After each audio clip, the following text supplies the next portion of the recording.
지적인 성장에 상당히 큰 영향을 미칠 거라는 이제 생각에 저도 서울대학에서만 30년을 헌법학을 가르쳤습니다.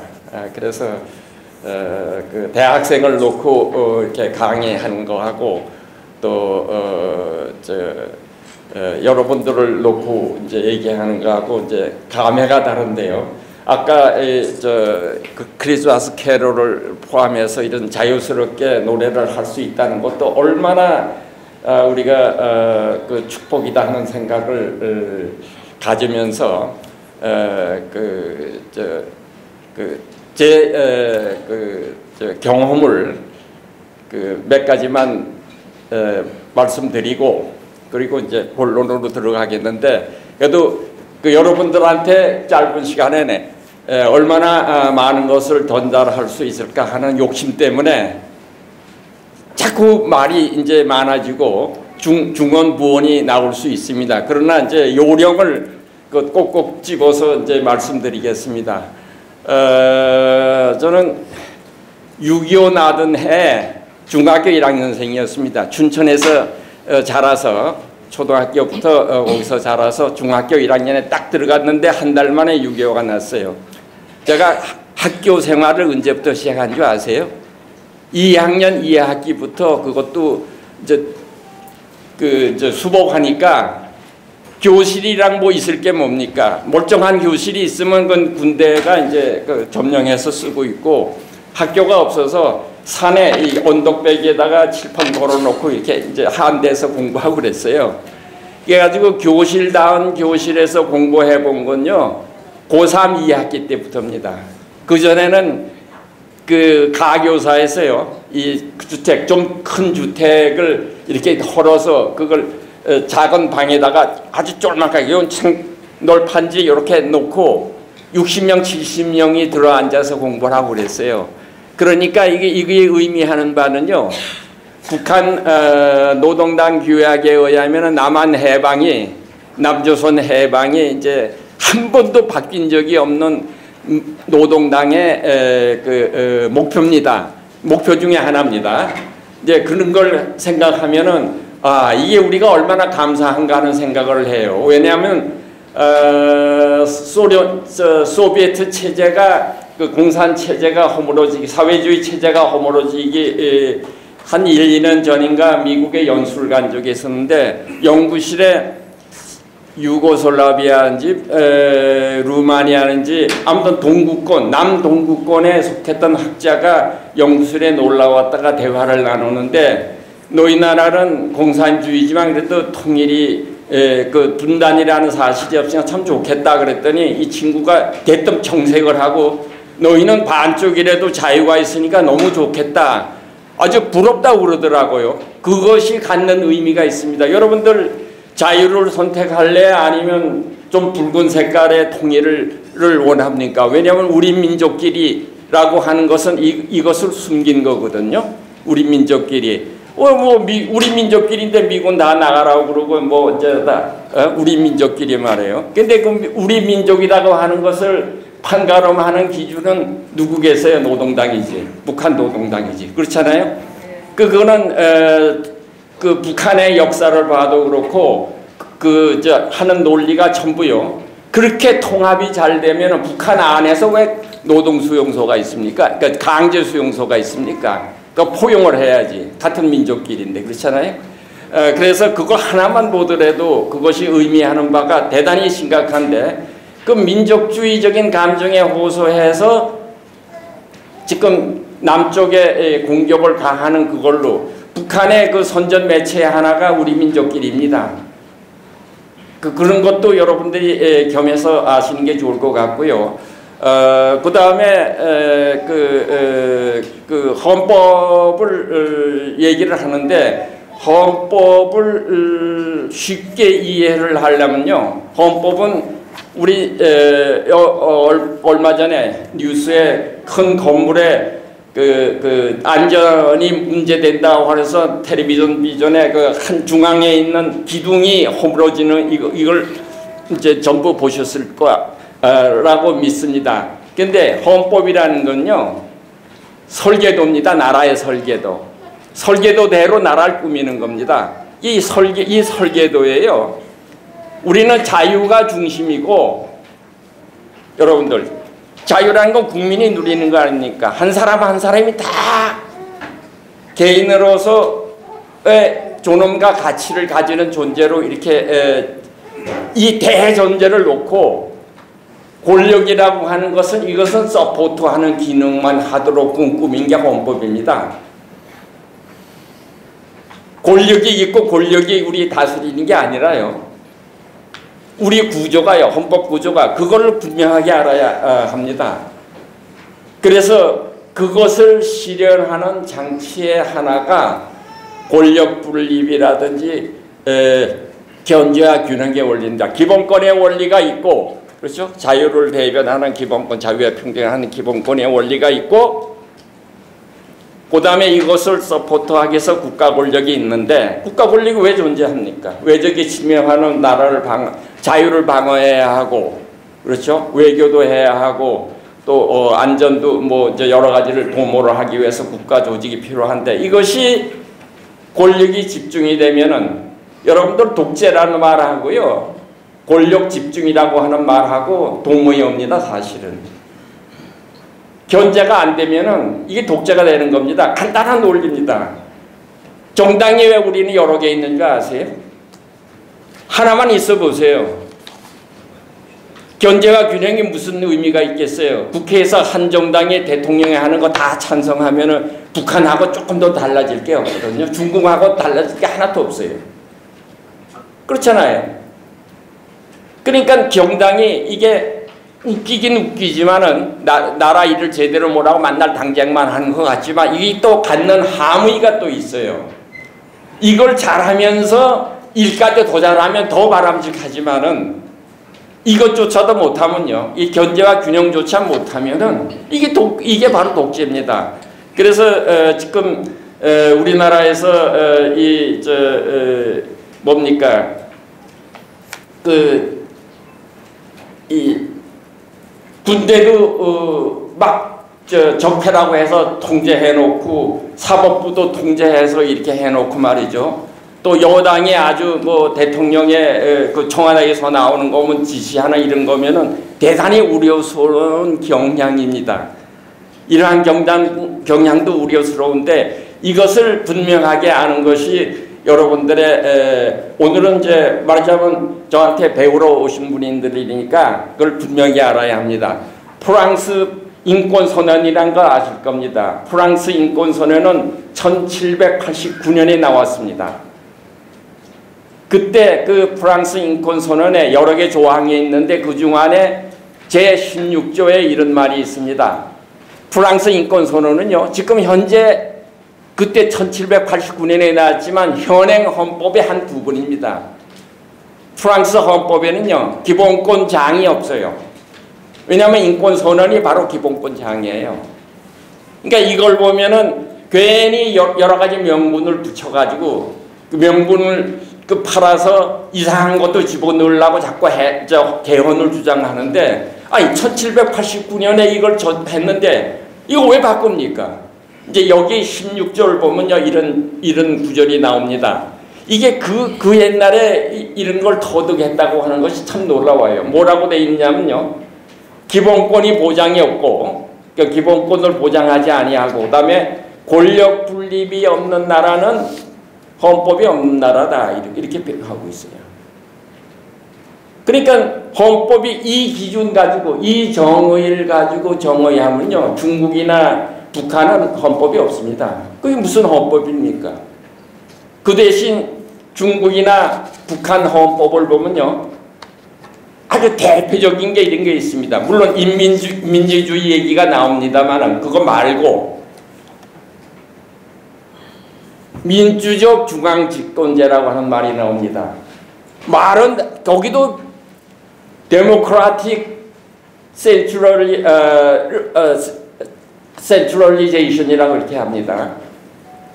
민주적인 바탕은 있을런지는 모르지만은 중앙집권에 위에서 명령하면은 견제와 균형이 어디 있습니까? 그 최고인민회의가 말하자면 국회격인데 견제를 하려고 하는 기능이 거기에는 없습니다. 거기엔 전혀 없습니다. 노동당의 마지막 그 방침을 받아서 시행하는, 그렇죠? 그것을 입법화하는 이러한 기능을 갖는 것이지. 그래서 이러한 나라는 헌법이 없는 겁니다. 그러니까 그게 대단히 중요한 원리입니다. 그리고 여러분들 법치주의가 왜 중요한지 아세요? 이것을 보장하는 방법이 법을 집행을 해야 이게 지켜지는데, 그렇잖아요? 헌법을 내놓고 헌법을 지킨다고 하는 정신이 결여되면은 법에 아무리 뭐 상권 분립이 아니라 무슨 기본권 아무리 천원하더라도 무슨 의미가 있습니까? 법이 안 지켜지는데. 그러니까 가령 자유민주주의와 시장경제의 원리와 법치주의가 우리 헌법의 정체성을 형성한다 라고 말하는 것은 바로 그런 뜻입니다. 이게 같이 가는 겁니다. 왜냐하면 법치주의가 없으면요 시장경제 안 됩니다. 아니 여러분들 생각해 보세요. 내가 조그만 사업을 한다고 합시다. 내 돈을 투자를 했는데 이것이 보장이 된다는 전제가 안 깔리면, 법에 의해서 보장된다는 전제가 안 깔리면 내가 왜 미쳤다고 거기다 투자를 하겠습니까? 그렇잖아요? 이게 법치주의라는 건 그걸 뒷받침합니다. 그럼 내 자유가, 내가 이렇게 자유스럽게 지금 여러 가지 얘기를 할 수 있는 이 자유가 거침없이 내가 얘기할 수 있잖아요. 나 법을 안 이기고 법 안에서, 그죠? 내 자유가 제약이 당하는 유일의 이유는요, 이런 게 있습니다. 헌법 37조 2항이라고 하는 조항이 있는데요. 거기에 보면은 국가안전보장, 우리가 군대를 사는데 이제 군대도 보내고 그러는데 그건 자유가 제약되는 거 아니에요? 근데 국가안전보장, 그렇죠? 안보를 위해서 사회안정질서, 교통질서 왜 지킵니까? 내 마음대로 다니지, 그렇잖아요? 그러니까 그 안전보장, 또 그 다음에 공공복리를 위해서 필요한 미니멈, 최선, 부득이한 제약만을 가할 수 있는. 그럼에도 불구하고 자유나 권리의 본질적인 거는 침해할 수 없다, 이렇게 돼 있어요. 그 안에서 난 자유입니다. 그 안에서 내가 자유입니다. 그러니까 이게 내 자유를 누리는 게 바로 법치입니다. 법치. 이것을 전제로 하니까 이 법치주의라는 게 따로 가는 게 아니라 자유민주주의하고 같이 가는 겁니다. 그러니까 자유민주주의 얘기하면 법치주의 따라가는 겁니다. 그것을 명확하게 한 게 헌법입니다. 헌법을 뒷받침하는 게 법치주의거든요.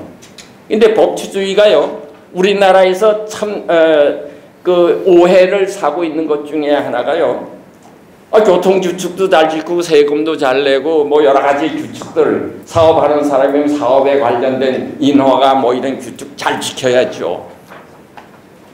그러나 잘 지키는 것은 준법이고 국민으로서 해야 할 의무로서 그런 것이고, 준법의 본래의 의도는요, 권력 통제라는 겁니다. 권력 통제라는 겁니다. 그 의미를 그러니까 추상화해서 말씀드리는 겁니다. 왜냐하면 권력 분립해 보세요.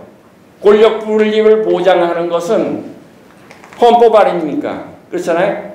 국회가 이거는 헌법에 어긋나게 법을 제정했다 하면 헌법재판소에 헌법소원을 제기해서 위헌무효다 해가지고 없는 것 같이 만들 수 있잖아요. 이게 견제와 균형의 대표적인 예인데 이 기준이 헌법 아니에요. 이게 법치주의입니다. 이게 법이 그 뒷받침하는 거거든요. 그래서 이러한 헌법을 입헌주의라고도 부릅니다. 입헌주의라고도요. 근데 아무튼 법치주의는 권력을 통제하는 것이 목표지, 법치주의가 국민들 보고 너 법 잘 지켜 하는 거 법치주의 아닙니다. 그건 준법이죠.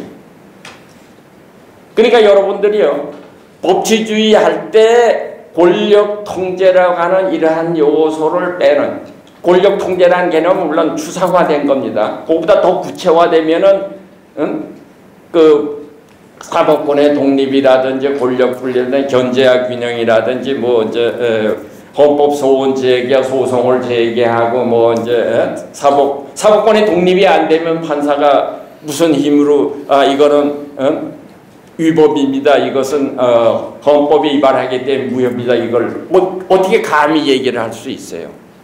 근데 이제 북한이나 중국은요, 중국 학자들을 한테 물어보면요, 중국에도 위헌 법률 심사 제도가 있다고 자랑을 해요.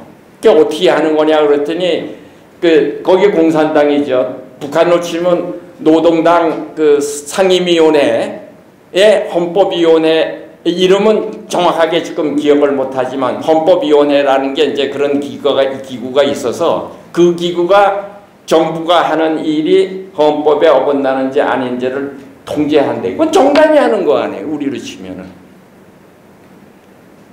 그렇잖아요.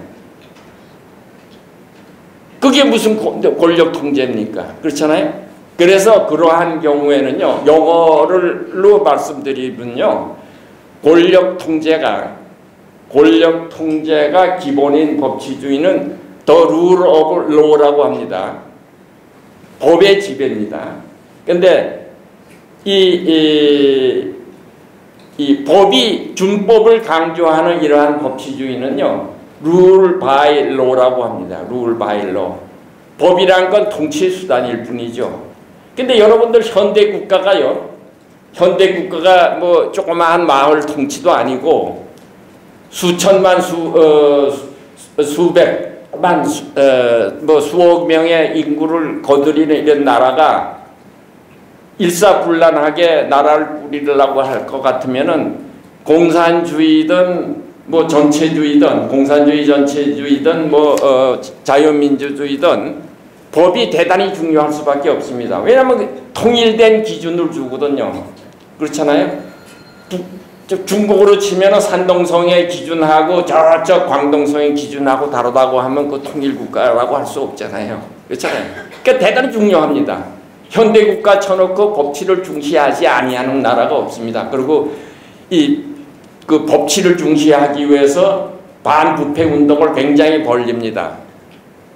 그거 안 하면 그 나라 꼴이 아니죠. 그 나라 지역마다 다르고 사람마다 다르고 말이에요. 그것도 중국 같으면 관시라는 게 있습니다. 우리로 하면 인맥이죠. 인맥 봐주고 할 것 같으면 통일된 기준이 없잖아요.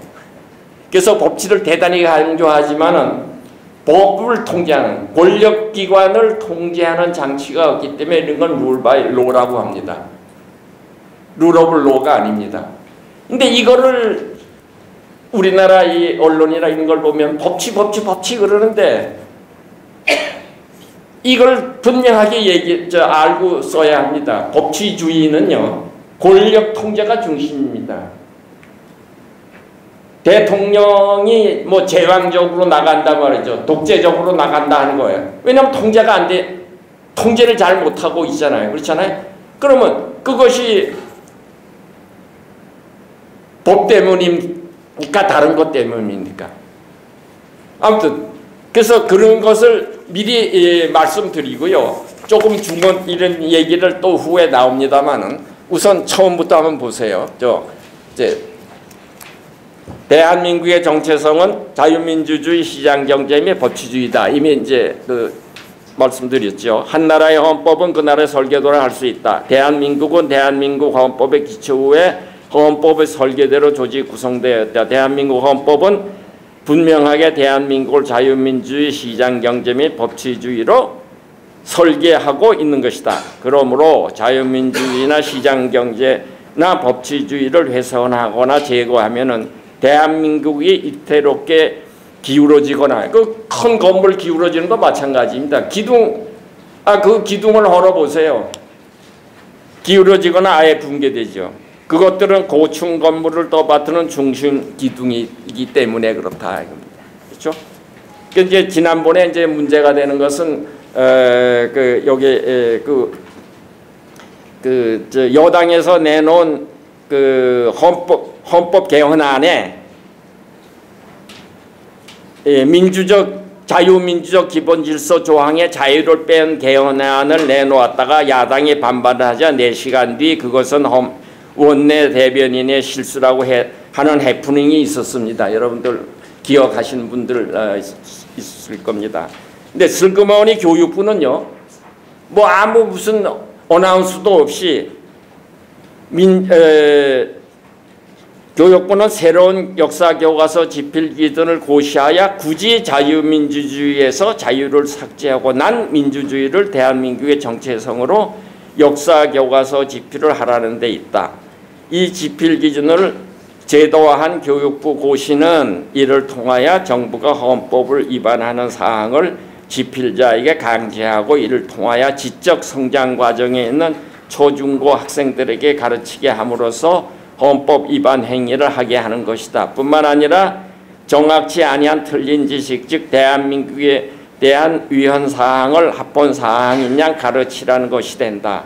대한민국 헌법은 분명히 자유민주주의를 규정하고 있는데 자유민주주의가 아닌 것을 대한민국의 정체성으로 쓰고 가르치게 될 것이기 때문이다. 그리고 만약 교과서에 쓰인 대로 대한민국의 정체성을 민주주의라고 하면서 대한민국의 민주주의는 실은 자유민주주의라고 가르칠 것이라면 처음부터 굳이 민주주의라고 교과서에 쓸 이유가 전혀 없을 것이기 때문이다. 뭐 말할 필요도 없죠. 뿐만 아니라 지난번에 내놓은 개헌안을 살펴보면은 시장경제를 그 경제민주화의 이름으로 시장에 대한 정부의 규제나 통제를 강화하면서 시장의 사회주의화를 꾀하는 조항들이 꽤 많았습니다. 그 노동조합, 그 민노총을 중심해서 노동조합이 꽤 정부 기관 같이 이렇게 허락받은 기관 같이 이제 이렇게 행동을 하는데 이제 이걸 헌법의 기관으로 만들려고 그래요. 헌법 기관을.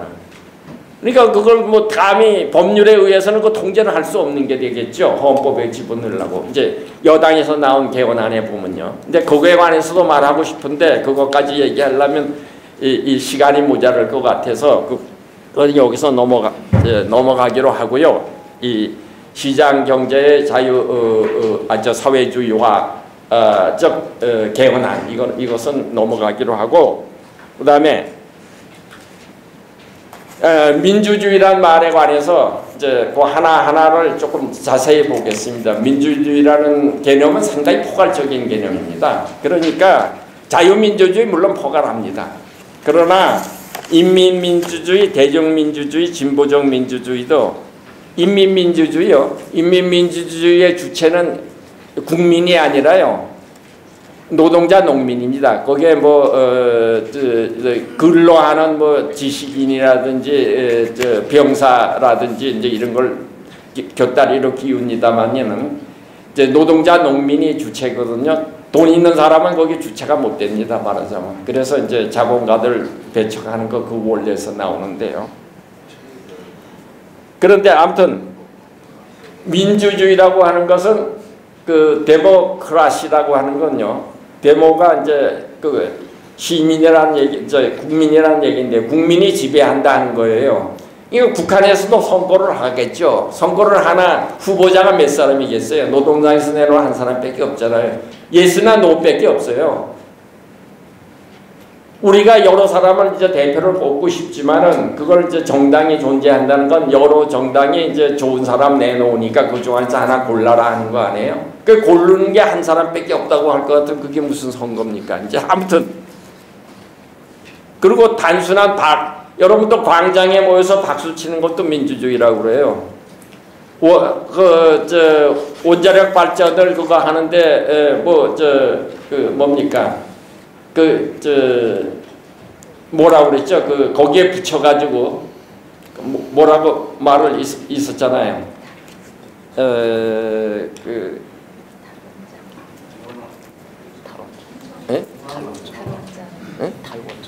탈원전 말고 위원회에 붙여가지고 위원회로 하여금 하게 아니고 위원회로 국민으로 구성, 공론화한다는 이름으로 여기 붙여가지고 그걸 한 거예요. 그 법률에 의해서 한 거 아니고 국회가 정한 거 아니에요.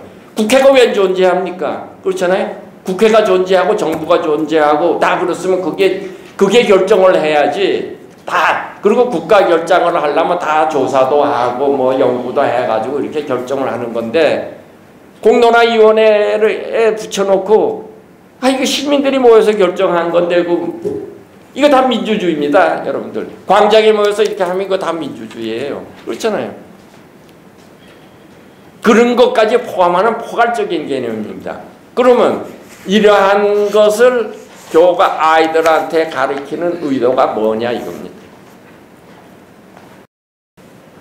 그 뭐를 설명하기 쉽게 하기 위해서라든지 또 앞으로 정부가 어느 쪽에 민주주의를 가지고 얘기했다가 그것도 민주주의다고 얘기할 것 같으면 할 말이 없게 되는 거죠.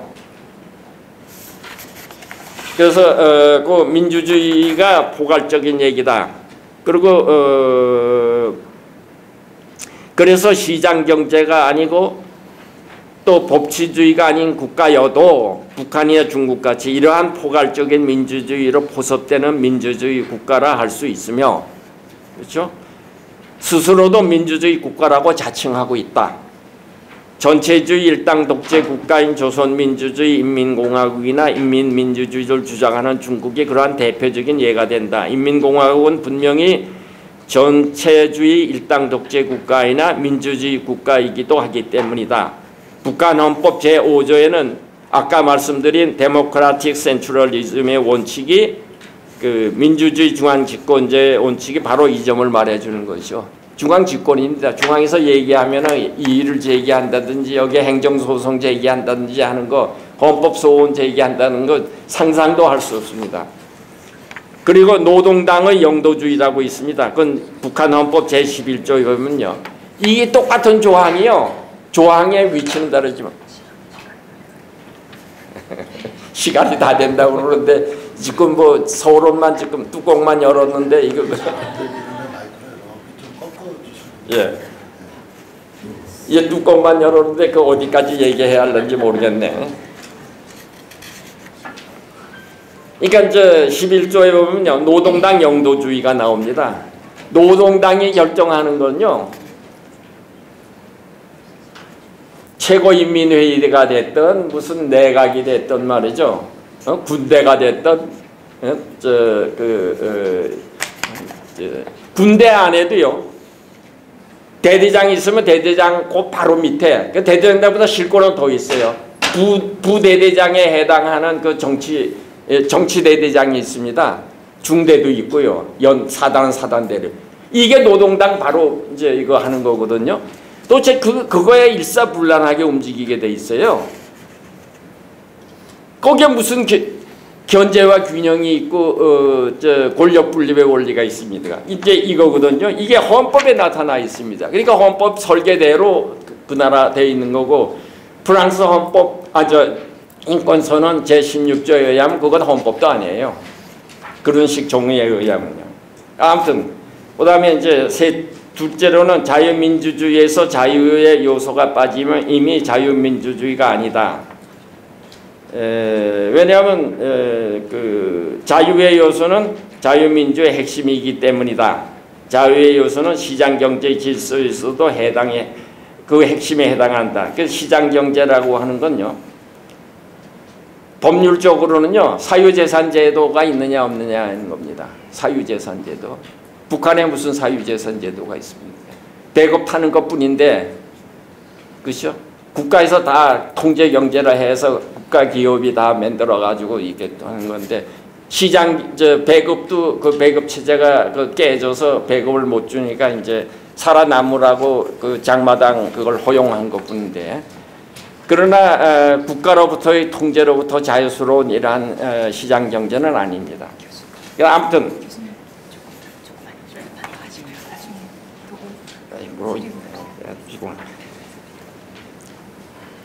그리고 이제 경제적 자유, 계약의 자유라든지 주거 이전의 자유라든지 이제 거주 이전의 자유입니다.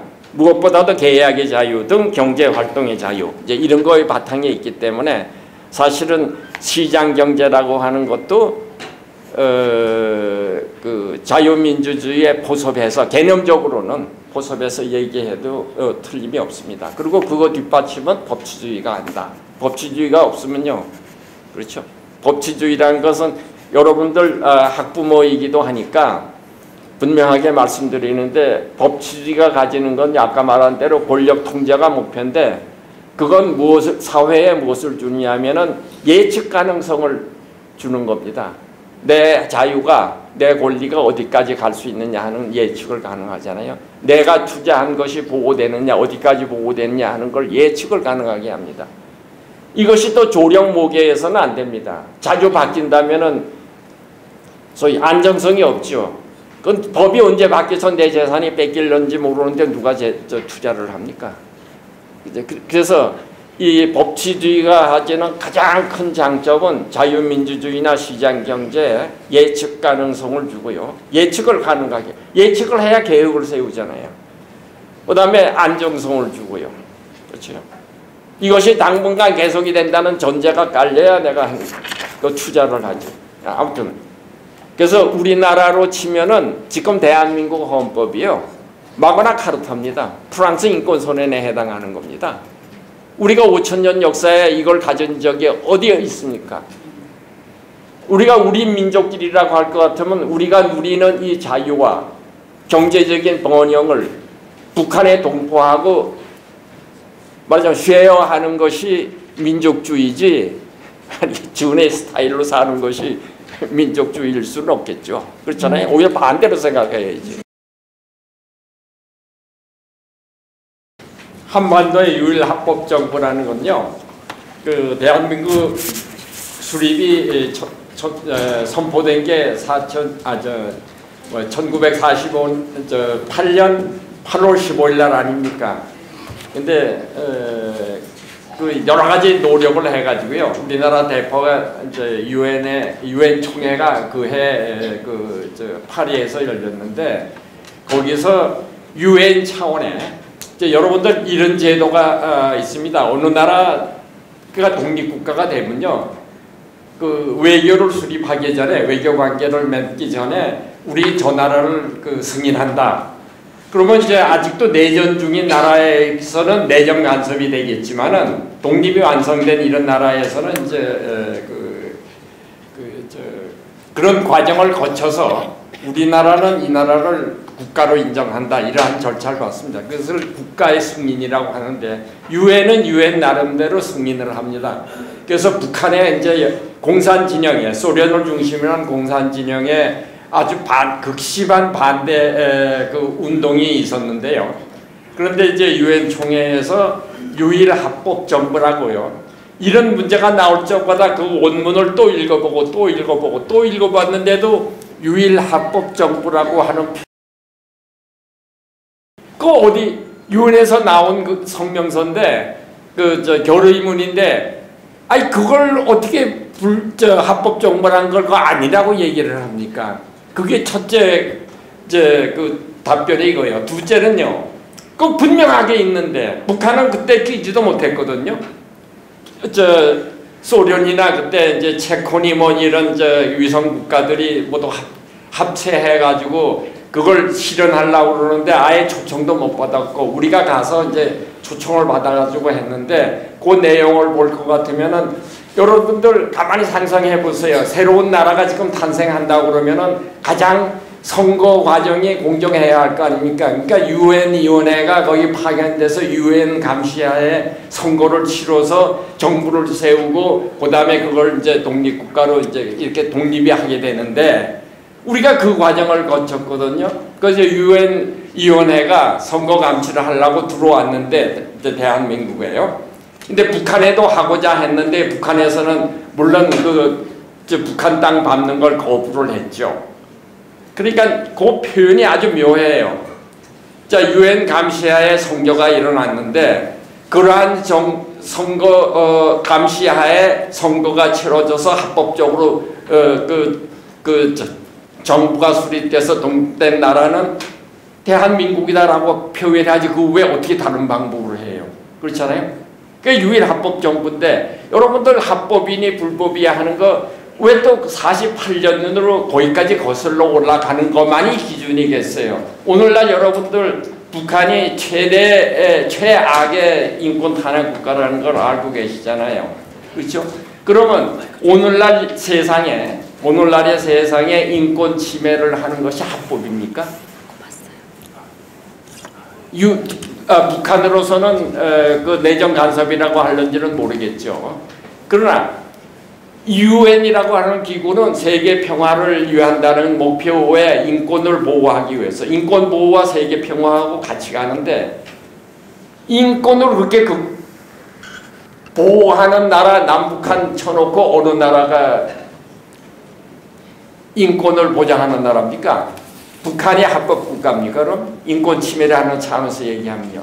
오늘날의 기준으로 얘기하더라도 유일의 합법 정부가 대한민국이고 북한이 인민공화국이야 최악의 인권 탄압 국가라는 것 세상이 다 아는 얘기인데 그걸 굳이 그걸 없앤다고 하는 의도가 의심스러운 거죠. 그 다음에 또 건국이라는 건요.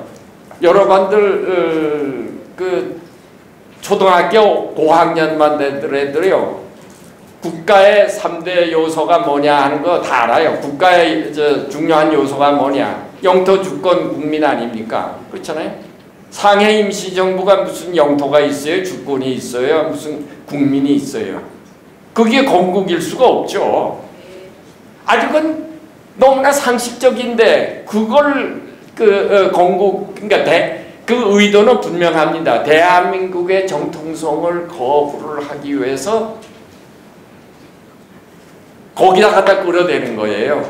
거기다가.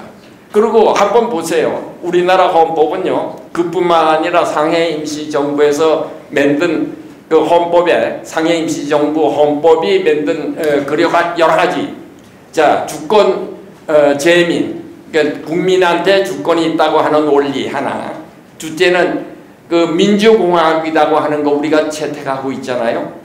그걸 우리가 상해 임시정부로부터 그 헌법으로부터 물려받았습니다. 그 정통성을 우리가 그거를 계승한다고 하는 것을 분명히 우리는 하고 있습니다. 헌법에. 그렇잖아요. 근데 아까 옆에 계신 분이 발표하신 대로 북한에서는 정통성을 김일성의 항일운동을 아주 치잖아요. 그거 가지고 부족했는지 당분까지 끌어들인다고 그러는 거 아니에요. 김일성이 한 거요. 이제 독립운동하는 분들의 구심점이 상해 임시정부인데 그거 인정 안 하고 세운 나라입니다. 말하자면은 김일성의 항일운동이 합법성의 정통성의 근거 아닙니까? 이런 점에서 말이에요.